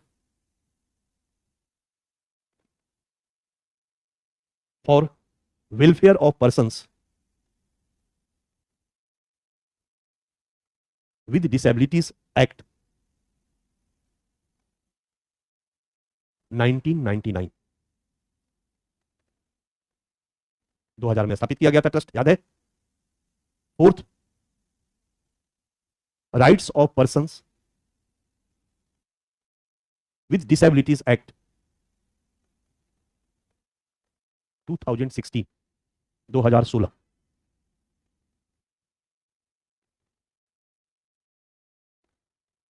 अगला, mental health care act 2017, 2017, mental health care act 2017। और last, supreme court decision, supreme court decision on persons with disabilities, persons with disabilities 8 जुलाई 2024, 8 जुलाई 2024। तो लगभग इनके लिए क्या पूरा प्रयास किया जा रहा है, इसका पूरा का पूरा ब्रीफ मैंने आपको एक आउटलाइन दे दिया बच्चा। इसके बारे में बता चुका हूं। भारतीय पुनर्वास परिषद 86 में स्थापित किया गया, क्लियर है। और 92 में अधिनियम बनाकर के 93 में एक संवैधानिक निकाय के रूप में स्थापित किया। इनका क्या काम है मैं समझा चुका हूं। इसका ब्रीफ मैं डिटेल आपको पीडीएफ में दे दूंगा। डन। सेकेंड राउंड भी आऊंगा वहां। द पर्सन्स विद डिसेबिलिटीज जो 95 का एक्ट है, इसके बारे में अब जानने की जरूरत नहीं है, क्योंकि इसी की जगह पर 2016 का अधिनियम पारित कर दिया गया। बस ये केवल जानना है कि 95 से काम शुरू हो गया था, 95 में कानून बनाया गया था, लेकिन 2016 में उसकी जगह ले लिया इस नए कानून। डन। तीसरा है national trust for welfare of persons with disabilities act 99 के द्वारा 2000 में नेशनल ट्रस्ट बनाया गया इनके लिए। और इनका भी क्या काम है वो मैं अभी पीछे समझा चुका हूं संस्थागत प्रयास में, और इसका भी डिटेल आपको मैं दे दूंगा। आपके लिए लेटेस्ट में ये तीनों जरूरी है, ये तीनों इंपॉर्टेंट है, इसलिए मैं इसको क्लास में भी लिखवा दूंगा ताकि आपका दिल भी खुश रहे।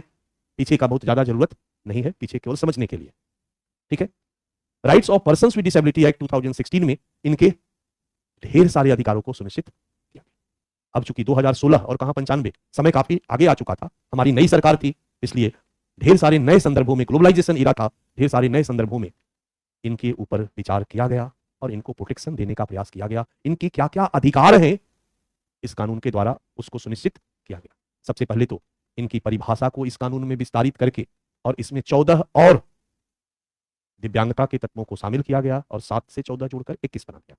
इसके बाद इनके क्या क्या अधिकार हैं और फिर इनके अधिकारों की कैसे रक्षा होगी, इन सब की व्यवस्था इस कानून में की गई, क्योंकि डिटेल पढ़ेंगे भी और लिखेंगे भी अभी जस्ट इसके बाद इसी को शुरू करेंगे। और अगला फिर है हमारा एक 2017 में एक कानून बनाया गया, मेंटल हेल्थ केयर एक्ट 2017। ये कानून बच्चा इसलिए भी इंपॉर्टेंट है कि हमारे यहाँ आईपीसी की धारा, अभी आईपीसी जहां जहां है घबराना मत, क्योंकि मेरा एक भाई है चचेरा, वो एडीजे है, एडिशनल डिस्ट्रिक्ट जज। तो अभी उन लोगों का क्लास चल रहा था, नया वाला आईपीएस के जगह, आईपीसी के जगह पर जो आया है ना, अभी वो कोर्ट में है। मैं पूछ रहा था, वो बोला दरोगा जी को भी कुछ याद नहीं है और किसी के ऊपर एफआईआर कर रहे हैं और चोरी का एफआईआर है और पता चला कि मर्डर का हो गया, कुछ और का हो गया, क्योंकि धारा उनको याद नहीं है। बहुत सारी कंफ्यूजन हो रहे हैं, इतना बड़ा ब्लंडर, क्योंकि एक तो सरकार ने गलती की कि जिस आईपीसी की धारा को चेंज करना था, ये था उसी पर फोकस होना चाहिए था, उसने पूरे को बदल दिया। तो जो मर्डर का धारा था वो है, लेकिन अब वो 302 की जगह कुछ और हो गया है। तो सोचो कि इतनी धाराओं को पढ़ने के लिए सारे दरोगा जी को पढ़ना होगा। जो आईओ केस लिखता है, एक आदमी जाएगा कि हमारे ऊपर मर्डर हो गया है या किसी ने मार दिया हमारे परिवार को, पता चला चोरी का केस डाल दिया, जो धारा डाला वो चोरी वाला है। ये गड़बड़ियां हो रही है। सारे वकील गाली दे रहे हैं क्योंकि केस लड़ने के लिए फिर से उनको सारा दोबारा पढ़ना पड़ रहा है। जज गाली दे रहे हैं क्योंकि फिर से उनको सब दोबारा पढ़ना पड़ रहा है। और सारे के सारे लोगों का क्लास और ट्रेनिंग हो रहा है। और वो ट्रेनिंग करने के लिए गया हुआ था, तो एक मुद्दा था कि 10 वर्ष से अधिक सजा वाले केस में अगर किसी अपराधी को पुलिस रिमांड पर लेती है, तो जो नया वाला कानून था उसमें रिमांड पीरियड को बढ़ा दिया गया था और कह दिया गया था कि 15 दिन के लिए रिमांड लिया जा सकता है। ठीक है। जो टीचर पढ़ा रहे थे वो टीचर सुप्रीम कोर्ट के रिटायर्ड जज थे। ओके। और वो पढ़ा रहे थे, तो संयोग से भाई बोल रहा था कि ये चांस की बात है, क्योंकि हम भी आधा % भी नहीं जानते, लेकिन वो हाल ही में हमने अपने यहाँ एक केस में रिमांड दिया था, तो देने के लिए पढ़ा था। तो मैंने काउंटर किया, मैंने बोला कि सर ये गलत है। वो बिगड़ गए, क्योंकि कम से कम क्लास में 70-80 लोग बैठे हुए थे, ढेर सारे जजेस, सुप्रीम कोर्ट के वो रिटायर्ड जज थे, कि मैं गलत कैसे पढ़ा रहा हूं। इसके बाद वो अड़े रहे। शाम को उन्होंने गृह मंत्रालय में फोन किया और पूछा कि इसका एक्सप्लेनेशन क्या है। और जब एक्सप्लेनेशन पता चला तो अगले दिन उसको थैंक्स बोला जो भाई था उसको कि थैंक यू, तुमने अभी तक मैं इसी गलत दिशा में मैं टीचर के रूप में पढ़ा रहा हूं नए को, क्योंकि ये 15 दिन का रिमांड वो कह रहे थे कि 15-15 दिन के रिमांड वो कई बार ले सकता है उस पीरियड में। अगर पीरियड बढ़ा करके 3 महीने कर दिया गया है तो 19 डेज 15-15 दिन का पुलिस कई बार रिमांड ले सकती है, राइट। और ये कह रहा था कि नहीं 90 डेज बढ़ा दिया गया, बट 19 डेज में वो 15 दिन का एक ही बार रिमांड ले सकती है, वो बार बार नहीं ले सकती है। और फाइनली हुआ कि नहीं एक ही बार ले सकती है। तो आप समझ सकते हो कि जब वहां की कहानी ये है तो यहाँ की कहानी क्या होगी। इसलिए बहुत सारी धारा जो हम आईपीसी के तहत चर्चा करते चलेंगे। हमारे यहाँ आईपीसी में 302 क्या चीज का था, मर्डर, और 302, 303, 304, 305, 306, 307 ये सब मर्डर सडर से ही जुड़ा हुआ था। मर्डर, मर्डर के लिए प्रयास, मर्डर के लिए मोटिवेट करना। आर्टिकल 307 नहीं 306। हेलो। और हर धारा जो मैं बोल रहा हूं आपको याद इसलिए करना चाहिए बच्चा कि ये चीजें सब डिबेट में सब चर्चा में रही है। 306 पर केस हुआ, जयपुर का केस था, जहां पर जैन धर्म के लोग जब बुजुर्ग हो जाते हैं तो क्या करते हैं, संथारा, संथारा के द्वारा अपने जीवन का अंत कर लेते हैं। सुन रहे हैं आप? जैन ऋषि संथारा को महिमा मंडित करते हैं। इस पर केस किया गया कि संथारा के लिए जो ऋषि लोग महिमा मंडित कर रहे हैं, संथारा आत्महत्या के समकक्ष है। और हमारे आईपीसी की धारा 309 के तहत आत्महत्या क्राइम और 306 कहता है आत्महत्या के लिए प्रेरित करना क्राइम। तो जैन ऋषि लोग थे वो 306 के अपराधी कि लोगों को संथारा के लिए प्रेरित कर रहे हैं। और जो संथारा लोग ले रहे हैं, जयपुर की एक महिला और एक बीकानेर की महिला, दोनों ने संथारा लिया था। इसी पर एक केस आया था, निखिल जोशी ने केस किया था, पीआईएल डाला था और इस संथारा पर प्रतिबंध लगाया गया जयपुर, ठीक है, हाई कोर्ट में। और फिर मामला सुप्रीम कोर्ट में गया और सुप्रीम कोर्ट ने इस पर निर्णय दिया। इसलिए ध्यान रहे ये सारे के सारे केसेस और सारी की सारी धाराएं चर्चा की विषय रही। 309 फोर्थ पेपर के लिए भी इंपॉर्टेंट है आपके लिए। दुनिया के कई देशों में फांसी भी नैतिक बहस का मुद्दा बना हुआ है। आत्महत्या के लिए अपराध जो है 309, इस पर डिबेट चला। कोई व्यक्ति सुसाइड क्यों करता, दुखी होके? तो एक तो दुखी है कि उसने सुसाइड अटेम्प्ट किया, मर गया तो उसकी जान गई, और बच गया तो जेल चलो। ये कहीं से भी उचित नहीं है। और इसी को दूर करने के लिए 307 में प्रावधान किया गया, 317 के कानून में प्रावधान किया गया है मेंटल हेल्थ केयर एक्ट 2017 में, जिसमें कहा गया है कि आत्महत्या को अपराध की श्रेणी से बाहर निकाला जाए। आत्महत्या को एक मानसिक रोग के समकक्ष समझा जाए। जो व्यक्ति दुखी होकर के सुसाइड अटेम्प्ट कर रहा है, और वैसे व्यक्ति को जेल भेजने के बजाय उसका पुनर्वास किया जाए। समझ में आ रहा मेरी बात? उसका मेंटल केयर किया जाए, उसको केयर की जरूरत है, ना कि उसको जेल भेजने की जरूरत। तो ये कानून भी हमारे लिए इंपॉर्टेंट है, जिसको कि हम लोग पढ़ेंगे। हो जाएगा 5 मिनट, ठीक है। तो ये कानून हम लोग पढ़ेंगे। और लास्ट में हमने लिखा है अभी इसी साल सुप्रीम कोर्ट का एक डिसीजन आया है, और वो भी इसी संवेदनशीलता पर फोकस्ड है। एक फिल्म आई है आंख मिचौली, है कोई माई का लाल जिसने देखा हो? नहीं देखा है आपने? आंख मिचौली में वो हीरो है जो 3 इडियट का तीसरा इडियट था, जो सुसाइड अटेम्प्ट किया था। क्या नाम है उसका? कुछ सिमरन या सरमन कुछ नाम है। वो हीरो है, परेश रावल भी उसमें है, और कई अभिनेता हैं। और आंख मिचौली फिल्म में एक को नाइट ब्लाइंडनेस है, रात को दिखाई नहीं देता है। एक बहरा है, उसको सुनाई नहीं देता है। और तीसरा जो है वो गूंगा है, वो बोल नहीं पाता। फिल्म कॉमेडी है, लेकिन उस कॉमेडी फिल्म में कुछ ना कुछ इसी तरह से अरे गूंगा अरे बहरा शब्द का इस्तेमाल किया गया। इस फिल्म पर पीआईएल आया और इस फिल्म में कहा गया कि इसमें दिव्यांगों को अपमानित करने वाले शब्दों का प्रयोग किया गया है, उनकी सम्मान को ठेस पहुंचाने का प्रयास किया गया है। दिल्ली हाईकोर्ट ने इस पीआईएल को रिजेक्ट कर दिया। दिल्ली हाईकोर्ट के इस रिजेक्शन के अगेंस्ट में सुप्रीम कोर्ट में मामला गया, और इसी साल सुप्रीम कोर्ट ने इस पर डिसीजन दिया, इस पीआईएल को एक्सेप्ट किया, डिसीजन दिया। और यही नहीं, सभी सिनेमा बनाने वाले को यह निर्देश दिया कि सिनेमा बनाते समय आप इन चीजों को ध्यान में रखिए।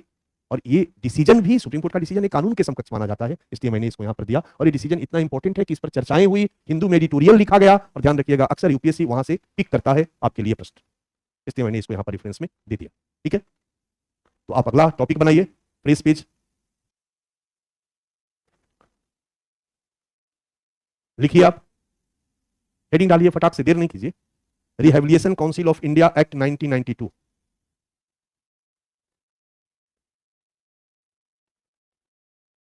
नीचे एरो दीजिए, लिखिए पीडीएफ नोट्स, जल्दी से। समझा चुका हूं।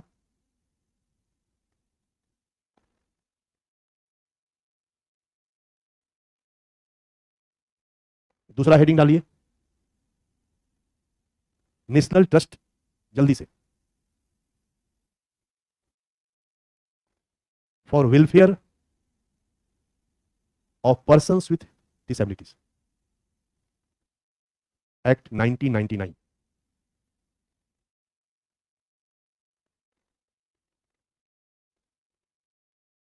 ठीक है, 2018 में इसमें संशोधन, कोई दिक्कत नहीं है। नीचे एरो दीजिए, पीडीएफ नोट्स, ट्रस्ट के बारे में बता चुका हूं। और तीसरा हेडिंग डालिए, rights of persons with disabilities act 2016, 2016। नीचे एरो दीजिए,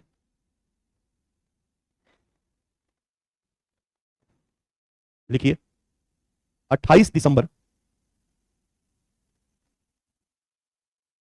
2016 से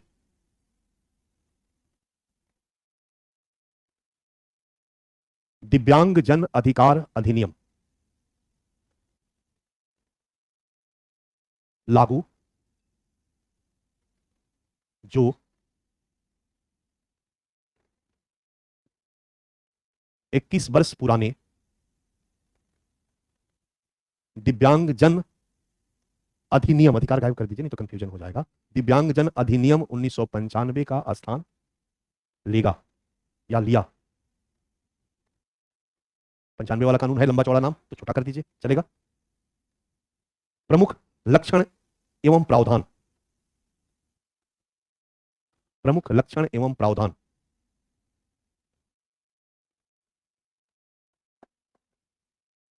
पहला पॉइंट, इस अधिनियम में दांत की जगह 21 प्रकार की अक्षमताओं को दिव्यांग की श्रेणी में डाला गया,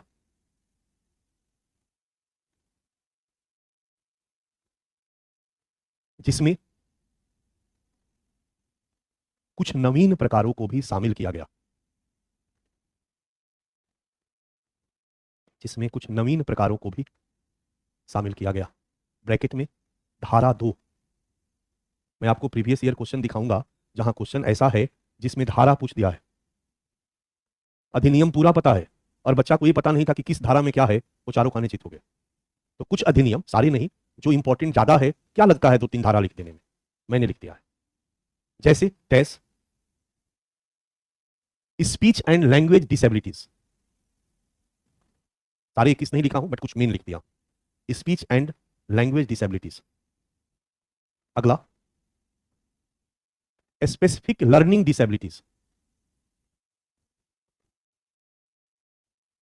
स्पेसिफिक लर्निंग डिसेबिलिटीज ब्रैकेट में दे दो, जैसे जैसे डिसलेक्सिया। स्पेसिफिक लर्निंग डिसेबिलिटीज में एक प्रकार नहीं है, इसके 3-4 टाइप हैं, जिसमें से 4 टाइप है, जिसमें से एक है डिसलेक्सिया। ये डिसलेक्सिया वही वाली बीमारी है जो तारे जमी पर वाले लड़के को है, ध्यान रहेगा। अगला acid attack victims, acid attack victim.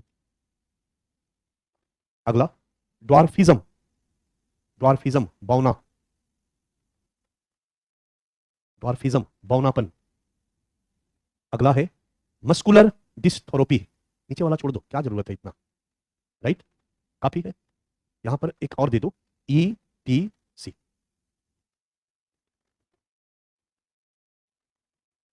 Clear है, दिव्यांगजन को परिभाषित किया गया, इसकी परिभाषा को विस्तारित किया गया। सेकंड पॉइंट, दिव्यांगजनों के प्रति, अगला पॉइंट है दिव्यांगजनों के प्रति होने वाले प्रत्येक प्रकार का भेदभाव, कौमा, क्रूरता, क्रूरता, क्रूरता एवं अमानवीय व्यवहार से संरक्षण का प्रावधान, धारा 3, 6 और 7।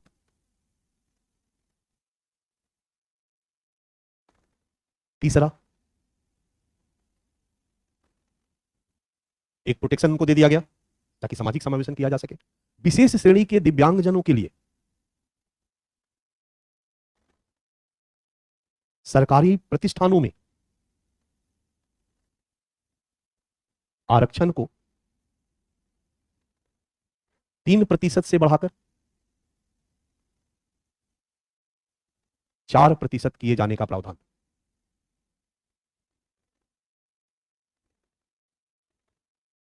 धारा 4,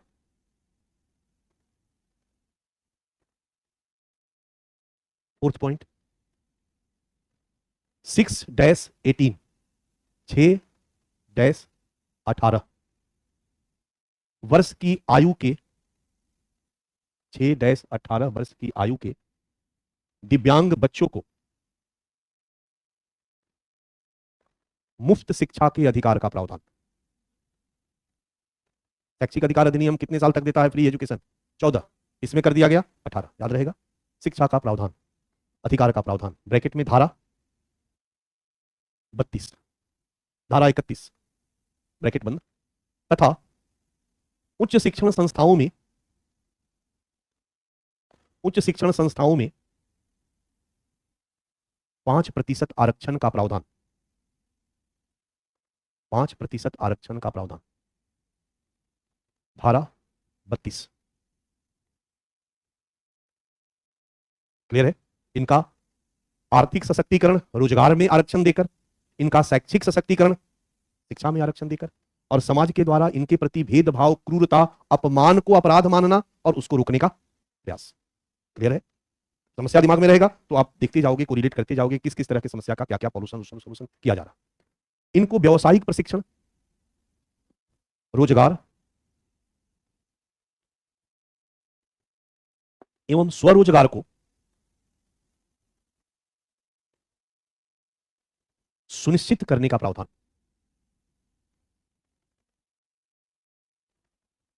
इनको स्किल्ड किया जाएगा और इनके रोजगार और स्वरोजगार को सुनिश्चित करने का प्रावधान किया जाएगा। स्किल्ड हो जाने से नौकरी भी मिलेगी, स्किल्ड हो जाने से अपने से भी ये रोजगार कर सकेंगे। सबके लिए धारा लिखने की जरूरत नहीं है, मैंने काट दिया। अगला, दिव्यांग जनों के सामाजिक सुरक्षा, स्वास्थ्य देखरेख एवं पुनर्वास का प्रावधान।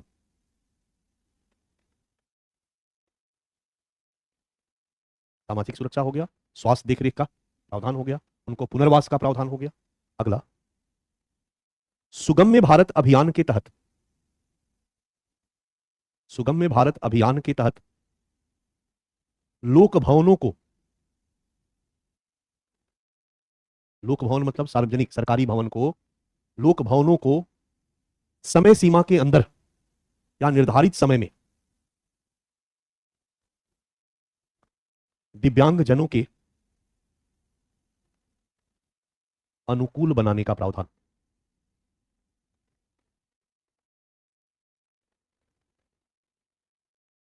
ये दीजिए धारा 45। इनका सामाजिक समावेश होगा और ये आत्मसम्मान के साथ कहीं भी जब आएंगे जाएंगे तो इनका कॉन्फिडेंस बिल्डअप होगा। अगला, नेक्स्ट पॉइंट, राष्ट्रीय एवं राज्य स्तरीय कोष के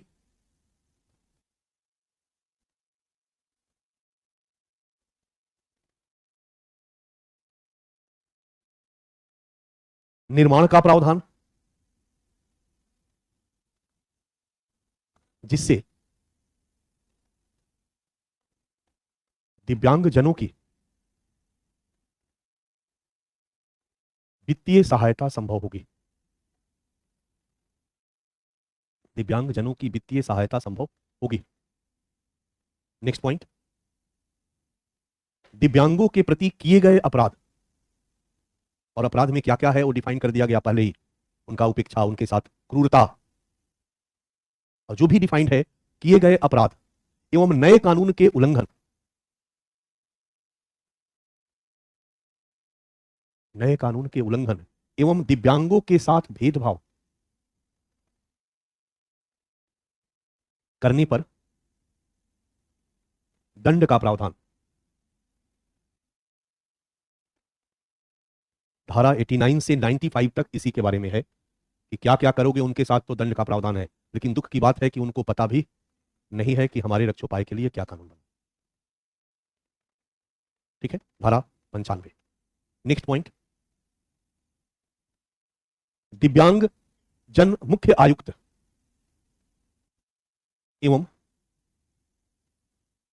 दिव्यांग जन राज्य आयुक्त को, दिव्यांग जन मुख्य आयुक्त एवं दिव्यांग जन राज्य आयुक्त को दिव्यांग जनों के शिकायत निवारण एवं नियामक की तरह, ये काम पहले कौन करता है? आयोग, याद है? अनुसूचित जनजाति आयोग, अल्पसंख्यक आयोग, तो यहां आयोग नहीं है तो ये कमिश्नर काम करते हैं। क्लियर रहेगा? वही काम इनको दिया गया है, शिकायत निवारण एवं नियामक की तरह काम करने और इस कानून के क्रियान्वयन की जिम्मेदारी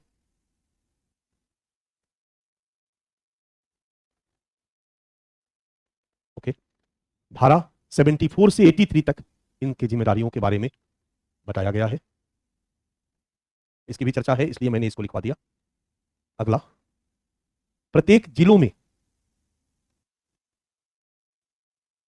विशेष न्यायालयों के माध्यम से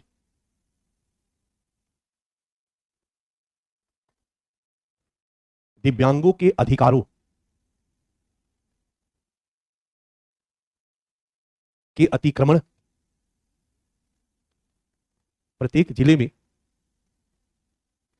विशेष न्यायालयों के माध्यम से दिव्यांगों के अधिकारों के अतिक्रमण ऑब्लिक उल्लंघन संबंधी मामलों का निपटारा करने का प्रावधान।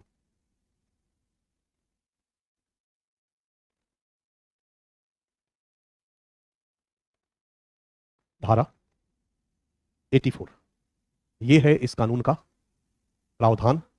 और अगला हेडिंग डालिए, समीक्षा एवं निष्कर्ष।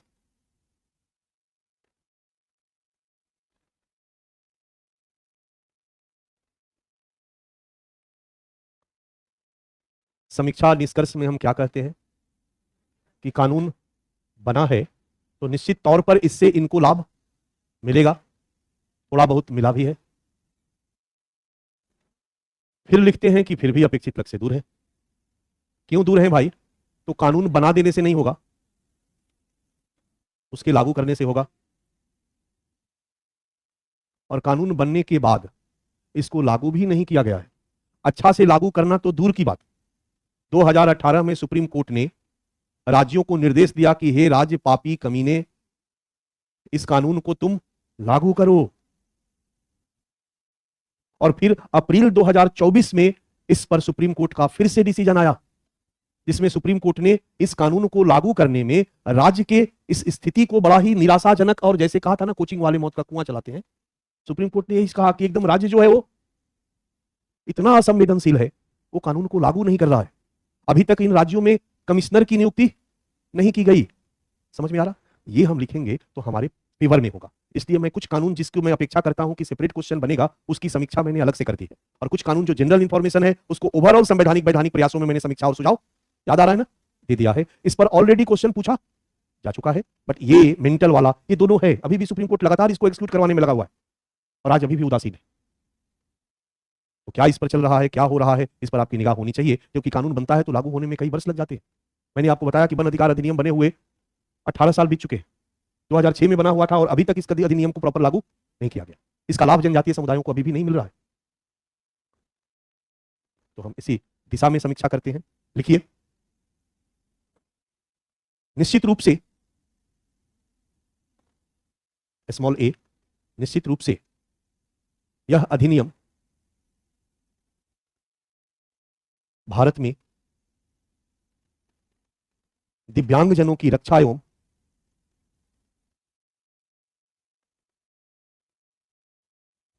सशक्तिकरण की दिशा में एक महत्वपूर्ण प्रयास है, कौमा, जिसके अंतर्गत इसमें कई अन्य तरह की विकलांगताओं को शामिल किया गया है।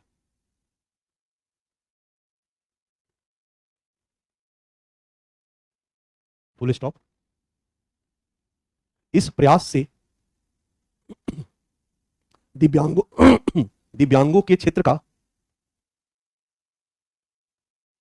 विस्तार संभव हुआ है।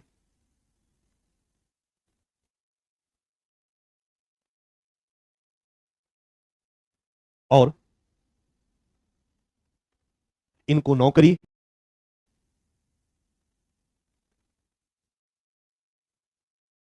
इनकी पहुंच को सुगम करने के प्रावधान के कारण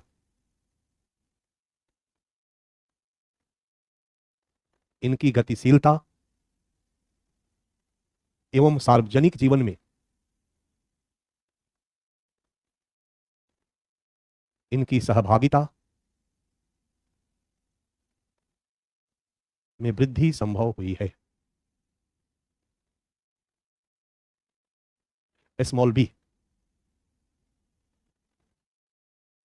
परंतु अभी यह शुरुआत है और इस दिशा में अपेक्षित लक्ष्य की प्राप्ति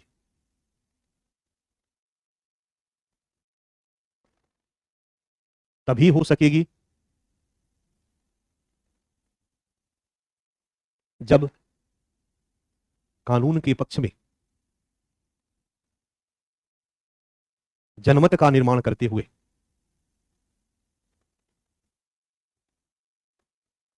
इसको दृढ़ इच्छा शक्ति के साथ लागू किया जाए। नीचे लिख दिया आपने, नीचे एरो देकर 2 सपोर्ट पॉइंट लिख दीजिए। 25 जनवरी 2018 को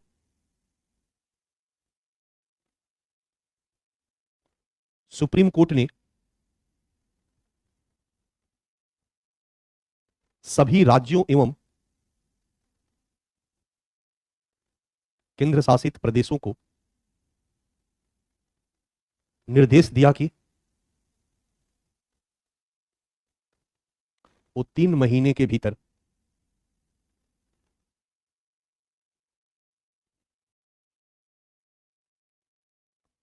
दिव्यांग अधिकार अधिनियम 2016 को लागू करें। 18 को सुप्रीम कोर्ट ने कहा था 3 महीने के भीतर और 6 साल हो गए। ब्रैकेट में लिखिए, परंतु अभी भी यह पूरी तरह लागू नहीं हो पाया है। सेकेंड पॉइंट, पुनः 22 अप्रैल 2024 को सुप्रीम कोर्ट ने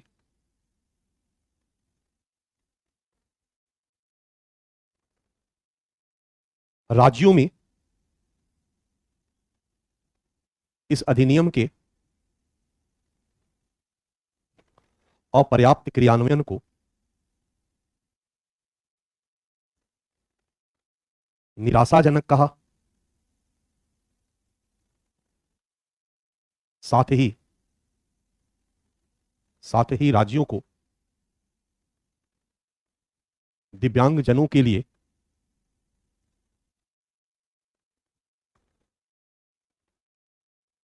राज्य आयुक्त की नियुक्ति का निर्देश दिया।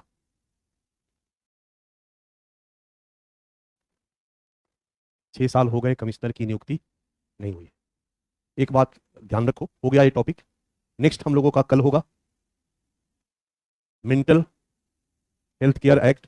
हेलो, सरकार की जब योजनाओं को, सरकार की नीतियों को या सरकार को क्रिटिसाइज करो तो उसके लिए आपके पास एक सपोर्ट होना चाहिए।